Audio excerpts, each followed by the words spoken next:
Hello, good morning students. आज हम fifth class का ग्रामर पढ़ेंगे और उसमें हमारा चैप्टर 5 रहेगा आर्टिकल्स। ठीक है, तो सबसे पहले हम समझेंगे कि आर्टिकल्स क्या होते हैं। ठीक है, देखो, आर्टिकल्स होते हैं ग्रामर में टू टाइप्स के, एक डेफिनेट आर्टिकल्स और एक इनडेफिनेट आर्टिकल्स। तो डेफिनेट आर्टिकल्स तो होता है द, और जो इनडेफिनेट आर्टिकल्स वो होते हैं ए और एन।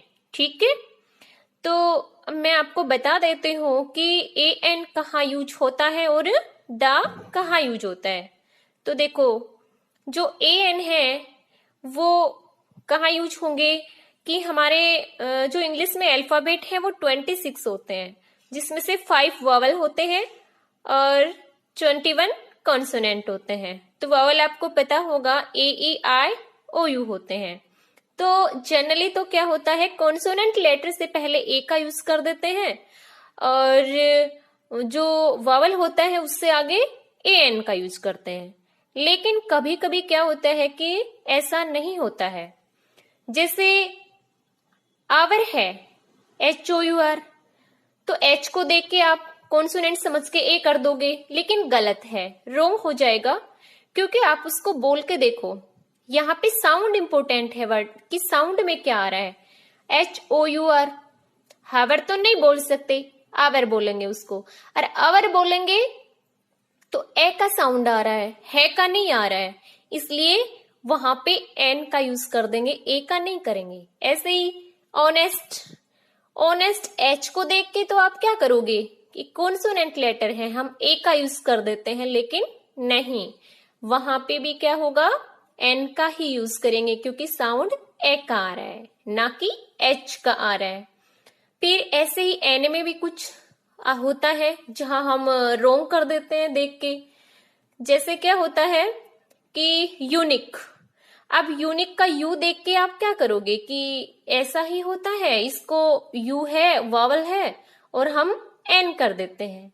लेकिन नहीं, उसको बोलो, उसका साउंड पहचानो कि यूनिक, तो किसका साउंड आ रहा है, ये का साउंड आ रहा है, ये का साउंड आ रहा है, तो हम वहां पे एन नहीं करेंगे, क्योंकि ये तो कॉन्सोनेंट में आता है, तो ए कर देंगे।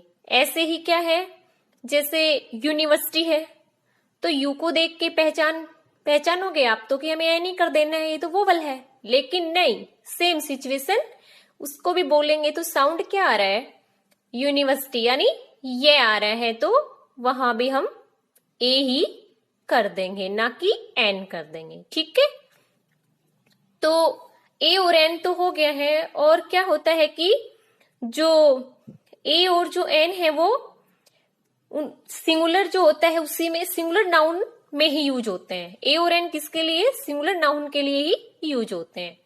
अभी मैं आपको दा का और बता देती हूँ कि दा का यूज कहाँ होता है। देखो, दा का यूज कहाँ होता है, जो नेचुरल ऑब्जेक्ट्स होते हैं, जैसे the sun, the moon, the जो डायरेक्शंस होती हैं, ईस्ट वेस्ट, और जैसे माउंटेन, रिवर्स, ये जो सब होते हैं, इनके आगे द का यूज होता है। फिर जैसे कोई मैगजीन है, कोई होली बुक है, जैसे वेद, पुराण, बाइबल, रामायण, गीता, ये सब जो है, इनके आगे भी हम द का यूज करेंगे। फिर एक क्या होता है, सुपरलेटिव डिग्री, जैसे गुड, बेटर, बेस्ट, तो बेस्ट आया तो सुपरलेटिव डिग्री में हम द बेस्ट लिखते हैं, तो वहां भी हम द का यूज करेंगे। एक जहां पे कोई क्लियर चीज नजर आती हो, हमें क्लियर थिंग्स, कोई डेफिनेट पार्टिकुलर थिंग्स हमें नजर आती हो, वहां भी हम द का यूज करेंगे। ठीक है, तो अभी हम स्टार्ट करते हैं। यहाँ पे कुछ वो दे रखे हैं क्वेश्चन, उनको हम हल करते हैं। देखो, ये ब्लैंक्स हैं जिसके अंदर ए एन और दा रखना है। तो देखो, never tell lie, simple, L क्या है, एक कॉन्सोनेंट लेटर है, इसलिए ए रख दो यहाँ पे, बस। फिर टू देखो, सी इज इंटेलिजेंट गर्ल, वह क्या है, इंटेलिजेंट गर्ल है। आई आ रहा है आगे, वोवल साउंड है, तो एन रख देंगे। ठीक है, फिर third, Haridwar is holy city, तो हरिद्वार एक होली सिटी है, धार्मिक सिटी है। एच का साउंड है और कोई प्रॉब्लम है नहीं सेंटेंस में, तो हम कॉन्सोनेंट लेटर ए ही यहां रख देंगे, इसको देख के ए रख देंगे। फिर कॉपर इज यूजफुल मेटल। अब यहाँ पे आपको प्रॉब्लम आ जाएगी, आप यू को देख के क्या बोलोगे कि हमें तो यहाँ एन रखना है, लेकिन नहीं, यूजफुल साउंड किसका आ रहा है, ये का, इसलिए ए ही रख देंगे। फिर देखो 5, he will return after hour. Same ऐसी बात है, वह घंटे भर बाद लौटेगा। आवर मैंने अभी समझाया था कि इसमें साउंड किसका आ रहा है, एच को देख के तो कॉन्सोनेंट समझ के ए लिख सकते हैं, लेकिन एन आएगा, जो साउंड है वो ए का आ रहा है, आवर। ओके, फिर देखो 6, he looks as stupid as oval. वह कैसा दिखता है, ओवल जैसा। तो क्या है, ओवल के ओ क्या है, एक वोवल है, और वोवल है तो एन रख देंगे बस। फिर 7 देखो, Aladdin had wonderful lamp. Aladdin के पास क्या है, एक वंडरफुल लैम्प है, कॉन्सोनेंट लेटर है, ए रख दो। फिर देखो 8 का, संस्कृत इज डिफिकल्ट लैंग्वेज। यहाँ पे एक सिंगुलर लैंग्वेज की, सिंगल लैंग्वेज की बात हो रही है, और ए रख दो। और वैसे देखा जाए तो डी कॉन्सोनेंट लेटर है। फिर देखो 9, सन इज शाइनिंग इन स्काई। तो थोड़ी देर पहले मैंने बोला था कि जो नेचुरल जो ऑब्जेक्ट होते हैं उनके आगे दा का यूज करते हैं, तो सन के आगे दा हो जाएगा, और इधर स्काई के आगे भी दा हो जाएगा। ओके, फिर देखो गंगा इज सेकेंड रिवर। तो गंगा क्या है, रिवर है, यहाँ पे भी दा हो जाएगा। और एक, यहाँ पे सिर्फ एक गंगा की बात हो रही है, एक रिवर की, इसलिए यहाँ पे क्या कर देंगे, ए कर देंगे। ओके, फिर देखो we call as donkey also. तो यहाँ पे एस ए है, एन कर दो, और ये डंकी यहाँ ए कर दो, यहाँ भी कॉन्सोनेंट लेटर का ही साउंड है, ठीक है। और वैसे देखा जाए तो सिंगुलर है, ठीक है। फिर देखो 12, which is longest river in India. India की सबसे लंबी नदी, तो मैंने कहा था ना सुपरलेटिव डिग्री यहाँ पर EST, तो दा लगा देंगे, ठीक है। लोयन is king of the forest. लोयन, यहाँ पे एक लोयन के आगे दा क्यों आया, देखो एक लोयन है, पूरे ग्रुप को फॉलो कर रहा है कि पूरे फॉरेस्ट का क्या होता है, किंग होता है, ठीक है। तो यहाँ पे एक पार्टिकुलर लोयन की ही बात हो रही है, इसलिए हम दा कर देंगे। फिर देखो this is best book on English grammar. English grammar की बेस्ट बुक है, तो बेस्ट क्या है, सुपरलेटिव डिग्री, इसलिए दा लगा दिया। Honest man always speaks truth. तो एच ऑनेस्ट, तो साउंड से पता चल रहा है, एन लगा देंगे। ईमानदार आदमी क्या है, हमेशा सच बोलता है, तो यहाँ पे एक ईमानदार जो आदमी है वो सभी को क्या कर रहा है, सभी ईमानदार को फॉलो कर रहा है। और एक इसमें एक पार्टिकुलर बात हो रही है कि एक ईमानदार यानी एन ऑनेस्ट मैन, एक मतलब ईमानदार आदमी क्या करता है, हमेशा सच ही बोलता है। तो एक पर्टिकुलर बात यहाँ पे आ गई है, इसलिए हम दा लगा देंगे। I bought horse ox and goat. I bought, a horse singular है, एन ओक्स यहाँ पे वोवल साउंड है, एन लगा दो। और यहाँ पे गोट, वैसे देखा जाए तो सिंगुलर और वैसे कॉन्सोनेंट लेटर, ठीक है। तो इस तरह से हमने तीनों में क्या लगा दिया, ए एन और ए। एक हॉर्स, एक ओक्स और एक गोट खरीदी। There is cat on sofa. A cat यानी सिंगुलर, इसलिए ए आ गया। On sofa, on the sofa, तो द यहाँ पे क्यों आया कि सोफा एक पर्टिकुलर जगह यहाँ पे बताई है, बिल्कुल क्लियर जगह बता दी है उसने, उसकी डेफिनेट बता दिया है उसको, इसलिए द आ गया कि सोफा पे ही बैठी, ठीक है। फिर देखो 18, there bird in cage. Same ऐसा ही है कि एक पक्षी है वो कहाँ है, केज में, तो बर्ड एक सिंगुलर है और वैसे देखा जाए तो कॉन्सोनेंट लेटर है। और केज एक डेफिनेट बिल्कुल पर्टिकुलर जगह बता दी गई है, इसलिए हमने दा लगा दिया। यहाँ पे क्लियर कर रखा है, उसने कोई सस्पेंस नहीं छोड़ा। जैसे इसने सोफा बता दिया, इसमें केज के केज में ही है पक्षी। फिर देखो goldfish is not in bowl. Goldfish यानी एक पर्टिकुलर कोई फिश की बात की गई है, तो उसके सामने हमने दा लगा दिया। The gold fish is not इन बोल, कि बोल में नहीं है। ये भी क्लियर है कि वो बोल में नहीं है, तो उसने क्लियर बात कही है, तो ये क्या है, द आ जाएगा। फिर देखो there is a glass on table, तो यहां भी टेबल बिल्कुल एक पर्टिकुलर जगह है, तो हम दा कर देंगे। और ये ग्लास एक सिंगुलर है, सिंगुलर से पहले आता है, और वैसे जी कॉन्सोनेंट लेटर है। ठीक है।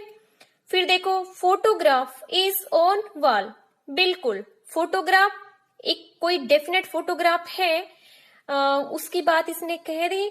और ऑन द वॉल वो कहाँ है, एक बिल्कुल पर्टिकुलर जगह पे है, वॉल पे, तो इसलिए यहाँ कोई सस्पेंस नहीं है, इसका क्लियर बात इसने उसको दीवार पे फोटोग्राफ बताई है, इसलिए दा कर देंगे।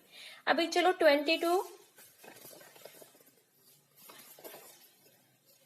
देखो मैन हैज गोट माउस्टेच।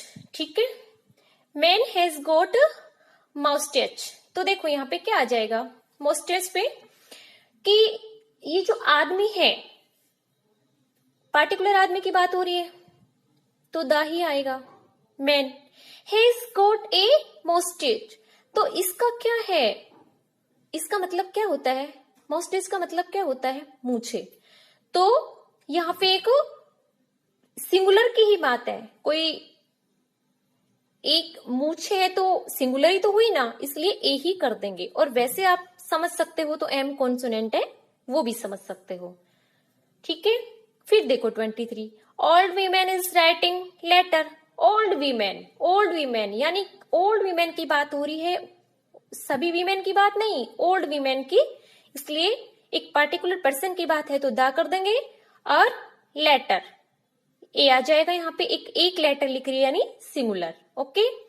फिर there is alarm clock on TV, की अलार्म ए आ गया, साउंड एन आ जाएगा।